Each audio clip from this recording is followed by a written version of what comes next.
Okay, good afternoon. So for this session, so we're going to have our discussion about Microsoft Teams. So we'll have you different features kung ano po yung pwede nating ma-explore when it comes to Microsoft Teams. So just a heads up, when we talk about Microsoft Teams, this is a chat and collaboration app na pwede nating gamitin lalo when it comes to our every in everything na gagawin natin when it comes to work, lalo in relation with communications. So for we to start, so you should first make sure that you already installed your Microsoft Teams application. So you need to download first your Microsoft Teams in your PC. No? So once you've already downloaded your Microsoft Teams, you may now proceed with signing in. So for the first time that you've opened your Microsoft Teams, it will be requiring you to proceed to sign in. So you need to click the button sign in, and it will proceed uh, with sign in where it requires you to enter your Microsoft email.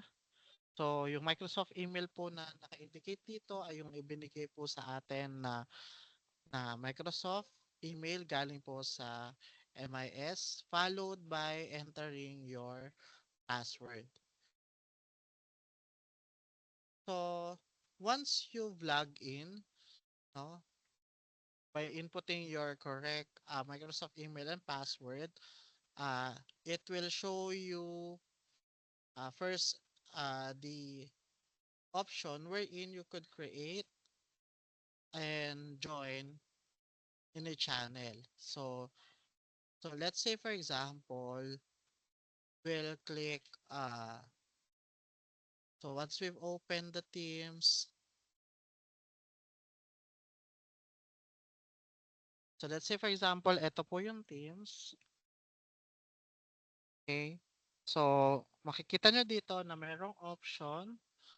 So in the Teams option, you could join or create a team. So if you've clicked this one, yung merong icon na plus sign, there's an option if you could create or join. So click the create.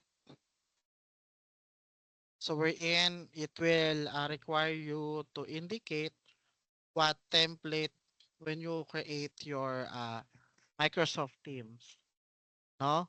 It could be a for the class, for a professional learning community, for staff, for school administration and development. It could also be for other purpose. So let's try to use this one, no? So professional learning community. So since we are already an educator working group, halimbawa, so in here, we could use this template, no, para maka-create, no, ng ating Microsoft Teams. Okay. So this is for creation. So let's if we proceed this one, ayan, you could uh, provide the privacy, makikita nyo dito. So you could provide the name ng Teams, pati yung description. So, halimbawa, ito, will create sample Teams. This is for the name of your channel. So, if you create, you will be creating the team.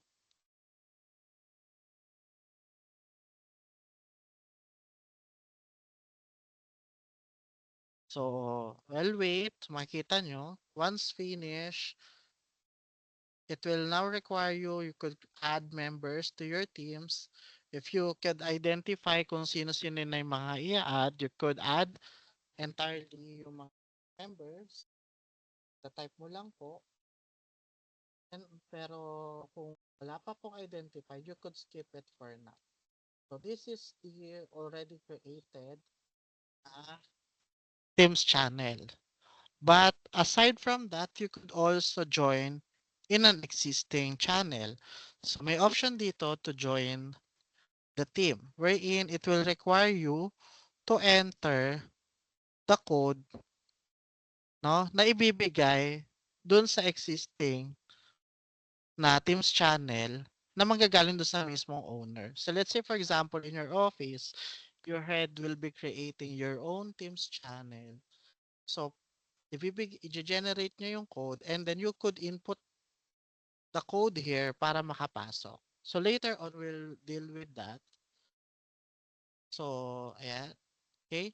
So ngayon, try natin mag-generate ng team code. So let's say for example, I will, since kanina ay nag-create ako ng sample na teams.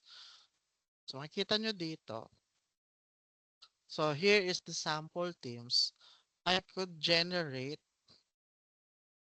no? So makikita nyo dito, pag kinlik ko to manage team, so may option dito, we have here the tab for channels.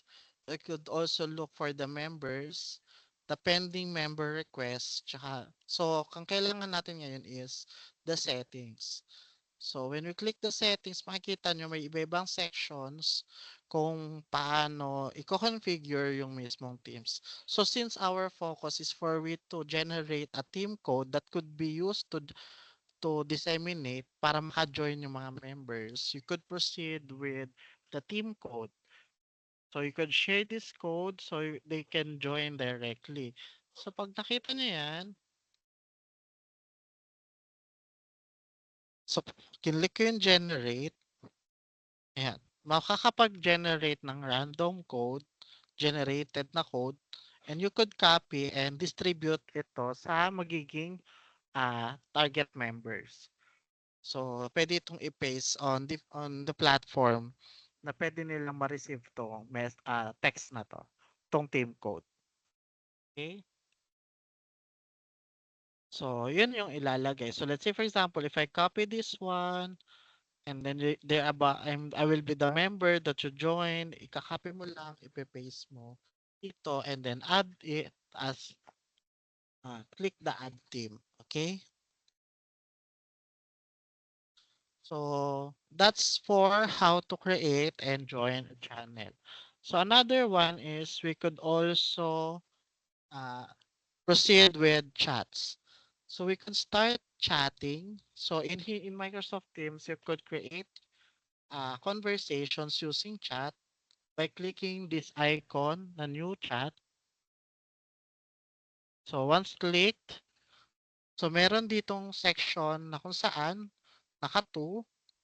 Pwede kong i-indicate kung sino yung person na gusto kong sendan ng message. So let's say for example, I choose a particular person. So I just click this one, you could search it kung alam mo yung email, tsaka alam mo yung mismong or email address, kahit ano naman doon. So after that, I could type any message in the compose box and then type. So let's say for example, send a message and then I click send. A message will be sent to that particular uh, person. Okay. So as you can see, since this is a message composition and it is in a text format, pwede ko baguhin din yung formatting niya. So let's say this hello, I could send a message that you could have different formatting. So halimbawa, I could bold it, italic, underline, and I could also series of other formatting options like bulleting and others. So, so once applied, so I could send the message na meron na siyang naka-definite na format. Okay? So you could also try, let's say for example, let's say for example, these are to do, let's example,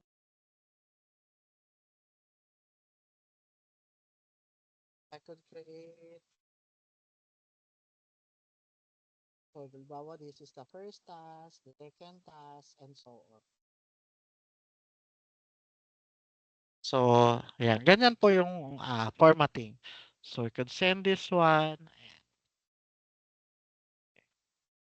Aside from that, if you think your message is somehow important and it is needed some higher attention. So, sa tingin mo, napaka-urgent ng message or napaka-importante, you can actually mark the message with a specific delivery option.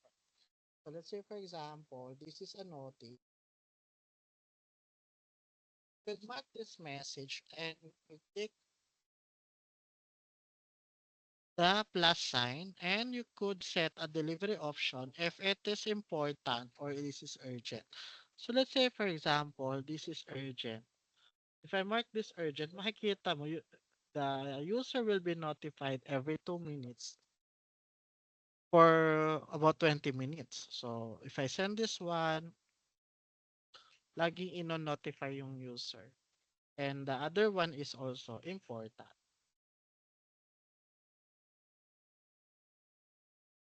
Next is you could also attach a file. So let's say, for example, I want to send a message and it could also have another file for as a reference of at that particular message. So I click the plus sign. You could click the action and apps. You could search or pwede din na i-click mo na yung mismong option for attaching file. So pag nag-click ka dito, may option dito na ipapakita yung mga files mo. Kita mo dito yung mga cloud files. So pag sinabing cloud files, you could attach a particular file na nanggaling sa mismong storage cloud mo, which is the OneDrive, Microsoft OneDrive, or pwede din naman ang i-attach mo ay yung mismong files galing sa mismong device. So if you click this one, it will proceed you with your directory kung saan yung mga files ng computer mo. Okay? Pero kapag ka po attach cloud files, ayan, makikita nyo po yung mga files na meron ka sa OneDrive. Okay?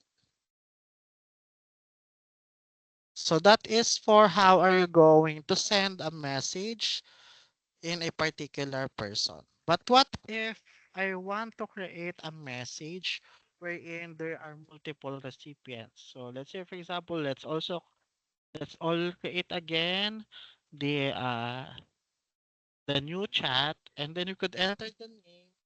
Example, ask for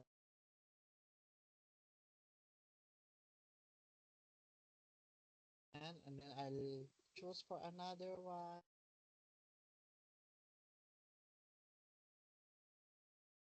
Once created, kita nyo, I'll be sending a message. It will. So definitely, we'll start a group chat and click send hello. Marireceive na yan nung particular na mga recipients na inad ko dito. So on that, pwede ko din gawin yung mga ginawa ko kanina. May formatting options. You could add emojis, GIFs. You could also add other options, video clips, and you could also schedule meetings. So in the same way with the Teams channel, you could also have a video call and audio call. Kumbaga, parang in the other platforms, na ino-offer sa video conferencing, meron din po sa Teams. Ayan. So that is for how we create a group chat in Microsoft Teams. So next we could now put after we have with Teams, we could also proceed with the calendar. If you click the calendar, you will see the calendar in what is happening in the entire week. You could also change it according to your preference.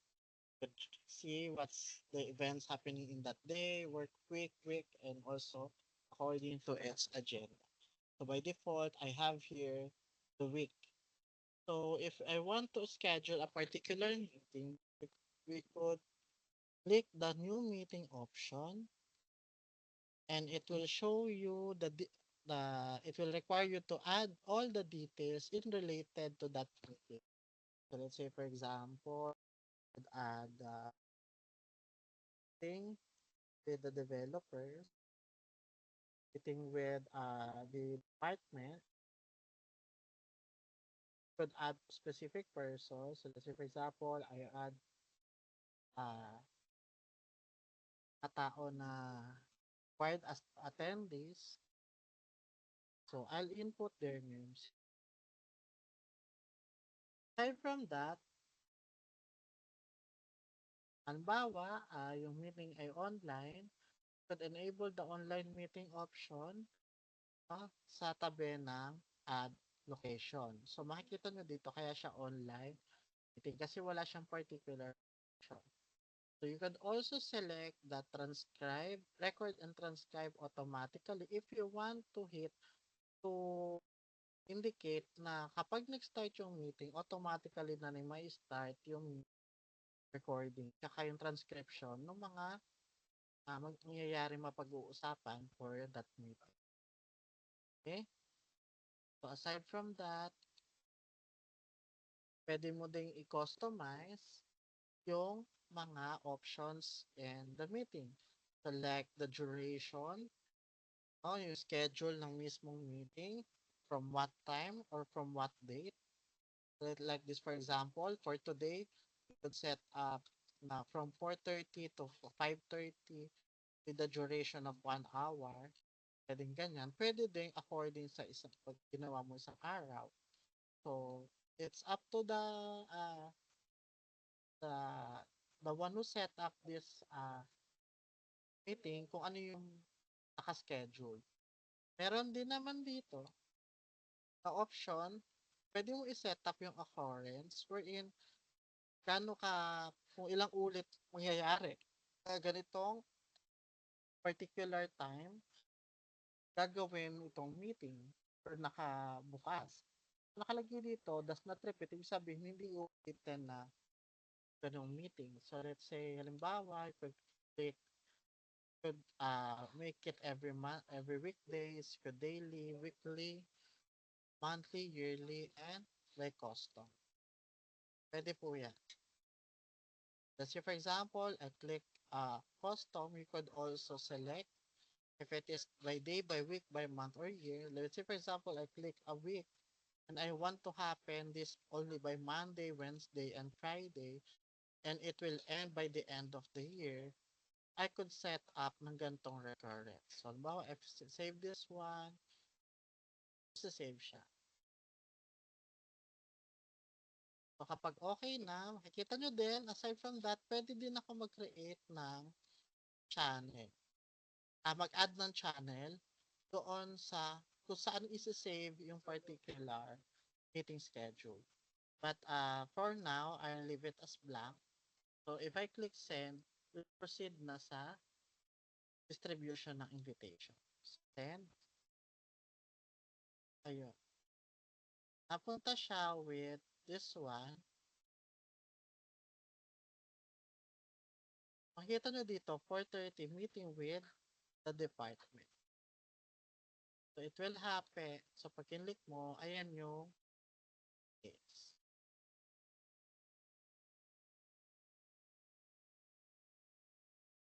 So we could, aside from scheduling a meeting, you could also choose the option wherein we could meet now. So sabihin right away, makaka-create na ng meeting. So kailangan lang i-renew mo yung meeting name. Say for example, sample meeting, you could trigger or click the start meeting option or button and then you could now proceed with the Microsoft Teams meeting. So you could set up your camera and also set up your microphone according doon sa preference. So, pwede mo baguhin yung kanyang mga settings. Click nyo lang po yung actual audio and video settings. So, aside from that, ayan. So, pagka kinoin now ko, it will